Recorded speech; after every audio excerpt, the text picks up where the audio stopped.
Hello and welcome back to Ironic Chef. Today I'm going to use something which a lot of people don't like. I'm going to do some corned beef dishes.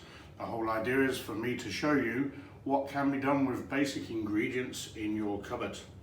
So I'm going to do two dishes. One is a corned beef hash, but not as you know it, and the other is a Asian corned beef dish. I'm going to cook the corned beef for both dishes together because the process is that I will fry it down to reduce all of the moisture, caramelise the meat, make it a bit sweeter, and then split it up and do each individual dish. So I start by turning the heat on. Very small amount of oil because there's a lot of fat in the corned beef itself. And I am using just regular Heinz corned beef. It can be any brand, but the whole point is it's just simple. There's nothing high-end, expensive or clever about it. I put the meat into the pan, breaking it up. Obviously we all know all the different parts of the body that goes into corned beef, and that's why so many people don't like it. I didn't eat it for donkey's years, and then when I come back here to Dubai, for some reason I decided to buy it and made a few dishes and thought, wow, that's yummy. So for that reason I thought I would show you just how nice it can be with a little bit of effort and time. So I'm going to leave that to fry. It does take a while, so at some point in a minute I will cut and then come back to it. For the corned beef hash, what I've done is I've taken whole potatoes and I've cooked them in the skin. Because these are, I would say, small to medium potatoes, they took about 18 minutes in the skin. Put it into cold water, up to the boil, and then from that point on, 18 minutes. Keep touching with a knife. The whole point is they should be about 6 to 7/10 of the way cooked through, but it still maintained its structure. So they take a good hour plus to cool down because you don't want to burn your hands. So leave them on a plate to cool down, scrape the skin off, and then I simply used the large hole grater and grated them. And this is what will go into the mixture with the corned beef, and then we will form it into a patty and we will fry it. So I'll come back to it now. This has been frying for 10 minutes, and as you can see, a lot of the beef has started to go a little bit crispy, caramelise. It's brought out the sweetness. It's reduced about 80% of the moisture, and it's just a lot more enjoyable to eat now, if you ask me. What I'm going to do is I'm going to take half of it to one side and I'm going to put it into the fridge. This needs to cool down so that I can make the patties, and while that is cooling down I'm going to make the Asian corned beef without throwing it everywhere, of course. Turn it off for a second, into the fridge.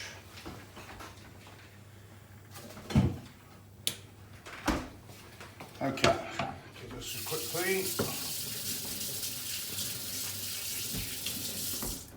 And now we get on to the Asian flavours. So now I'm going to start to cook the Asian flavours and spices.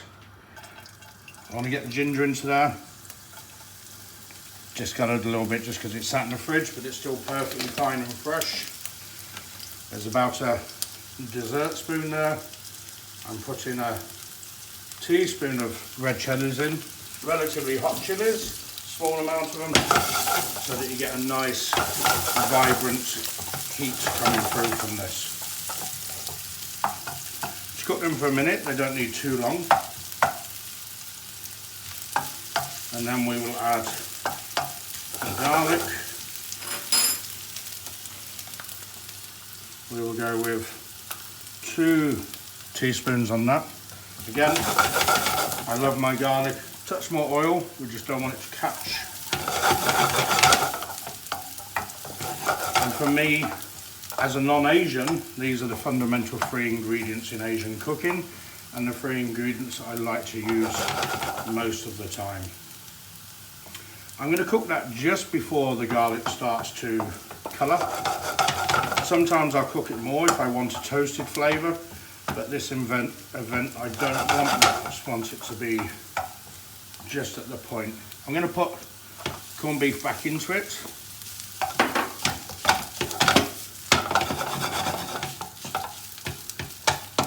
As you can see it's a little bit dry. That is the purpose of bringing the meat down over the process of frying it in the pan. And I did fry it at full heat, and then the last couple of minutes out the tin I turned it down because you don't want it to actually catch, and it is important to use a non-stick pan. Into this now, if I can get the lid off, I will put my soy sauce, which I will put 1, 2, 3, 4 spoons. I will put into it a little bit of ketchup. For me, ketchup's a good sweet tomato base.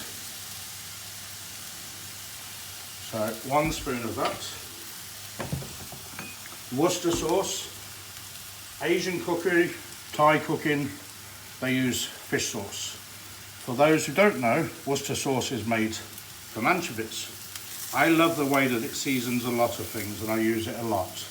So into that I'm putting 2 teaspoons, and then finally I'm adding, this is my favourite, Lingham's chilli sauce. So sweet chilli with garlic. 1.5 spoons enough. Let's say 2 spoons. What that's done is moisten the mix up. I can smell the aromatics. At this point I'm going to turn the heat off because I don't want all of those liquids to be evaporated too much. That's important that it maintains a little bit of moisture. Into this I'm going to put some freshly chopped spring onion, some coriander, and I will push that to one side. Very quickly now, fry an egg. I don't like my eggs crispy, something that drives me mad. I like them just set.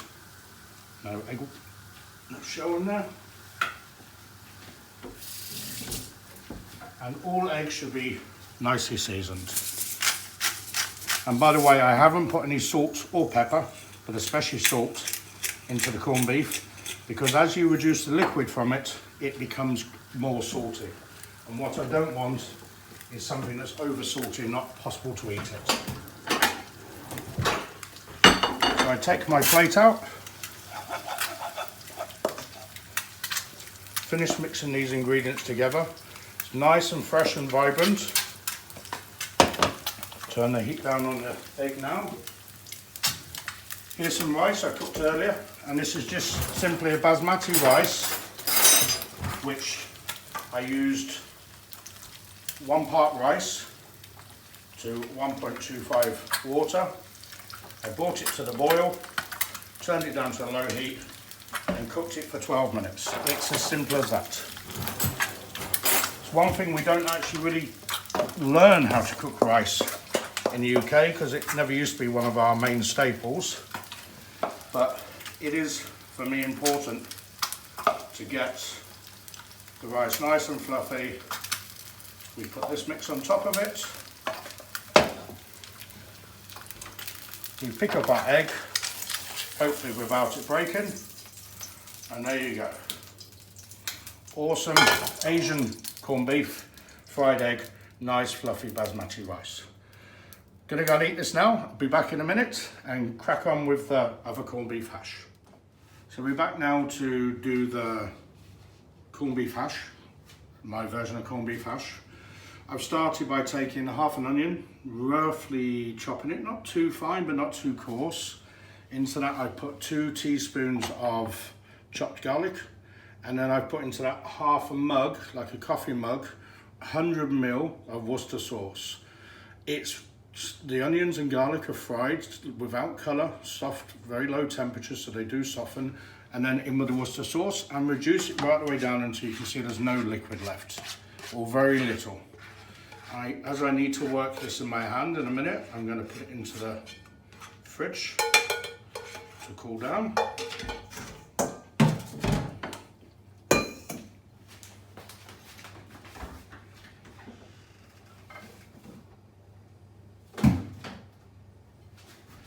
And at the same time I will bring the corned beef out. This has cooled down nicely now. It's possible for me to work with it, so I put it into this bowl. Now I start to add the ingredients. Now, the grated potato from earlier, I put this in. This is going to be the main binding agent because we're going to turn this into a patty, like a burger. So we need it to hold together. Put this in. I'm going to put 1 heaped spoon of Dijon mustard. I love Dijon mustard. I think it's not used enough. It definitely has a great flavour to it. I'm going to put into this some gherkins. So I shall put 1, 2 dessert spoons of gherkins. They will help with the sharpness and the balance of the richness of the meat. Tomato ketchup, just to help with the flavour. 1 heaped spoonful. I shall put into this some coriander, freshly chopped coriander, nice heavy pinch. Nice heavy pinch of spring onion. And again, these things really are to taste, depends on what you do and don't like. I'm not going to put any, or I will put some salt in, but not too much because the potato needs it, but there's already quite a bit in there from the corned beef itself. So I will keep it relatively light. And remember, you can always season it afterwards. I'm going to crack 1 egg into this. It will help to hold it together. And I'm going to put some breadcrumbs, and this will be slightly determined based on how wet the mix is once I've added the other items to it. So I will start by putting 2 large dessert spoons, and then it's about forming this patty with your hand. A little bit messy, but at the same time fun. Bringing all those flavours together. It's moist, but not too wet and not too dry, because what you don't want is when it's frying it's all falling apart because it's too wet. This can be formed into a patty. So I'll go back to the fridge and get the Worcestershire sauce onions. I will add half of them, and if I don't need them all, then they can be used another time. It will most likely take it, but I just want to add a little bit at a time because it's easier to add more than it is to try and take away, of course. And this is meant to be quite tangy because at the same time it's rich.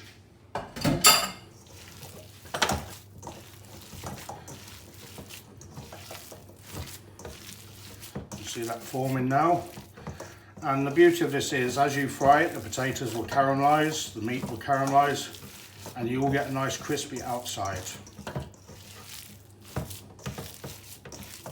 Right, so I'm going to put this in the fridge. I would suggest you do this in advance and leave it in the fridge for about 30 minutes to 1 hour, just so that the flavours can blend in with each other, so that it cools down and it is better forming a patty. So we're back now, just to finish off with the corned beef hash. I made 4 patties out of that mix. You'll say, well, there's only 3 now, because I tasted one, made sure it was okay. So equal size patties. What I've done is I've put it into the pan and squashed it down. Because there's a lot of natural sugar in there, it may take a while to cook through if it's too fat, by which point the natural sugars will start to burn. So I've started to fry on a very low heat. We want a crispiness on there. It will colour, but we don't want it burnt. It's okay if it breaks up, it's a hash.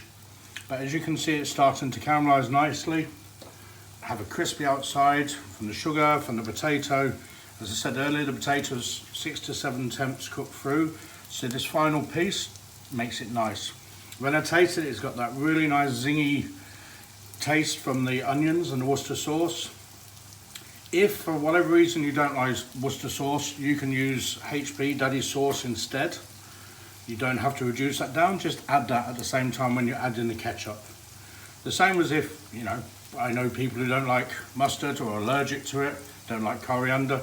Any of these ingredients, if you don't love them, miss them out. It's as simple as that. This is an opportunity for you to take. So we're just finishing off our egg now. As I said, nice amount of salt and pepper. The patty has been cooking nicely, crispy. You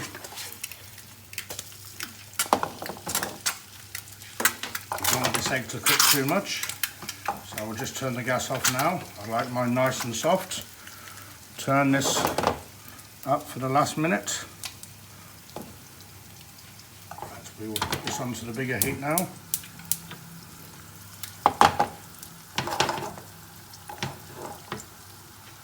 And you can see there's a little bit of darker brown. That's okay. This is a perfect breakfast dish. There's many versions of it in America. It is a great lunch, brunch, dinner. I'm feeling lazy at home meal.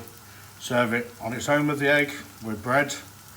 You know, a nice bit of crusty baguette, chips, whatever you want. It's a really simple, easy go-to dish. That's enough for me now. I'm going to tip that onto the plate and then finish it with the egg on top. And there you have it. Corned beef hash, fried egg on top. That will be perfect with chips. Enjoy, happy cooking. Please keep liking the posts, following The Ironic Chef on YouTube as well now, but obviously the main page is Facebook. Look forward to doing the next dishes. Bye bye.